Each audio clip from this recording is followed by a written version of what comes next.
শান্তিপূর্ণভাবে মহাদেবের পূজা।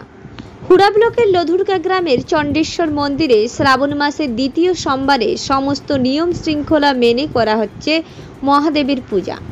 মন্দিরের পুরোহিত জানান, শ্রাবণ মাসের সোমবারগুলিতে ভোর 4টা থেকে শুরু হয় মহাদেবের পূজা এবং এই পূজা চলে সারাদিন ধরে। ভক্তরা দূর দূরান্ত থেকে বাবার মাথায় জল ঢালতে আসে এবং ভক্তরা লাইন দিয়ে শান্তিপূর্ণভাবে বাবার মাথায় জল ঢালে। এর পাশাপাশি তিনি এও বলেন, আমাদের লধুরকা গ্রামের চণ্ডেশ্বর বাবা খুব জাগ্রত। বাবাকে কেউ যদি মন দিয়ে স্মরণ করে তাহলে বাবা তার ডাক ফেরাতে পারে না। বাবা তার মনস্কামনা ঠিক পূর্ণ করে।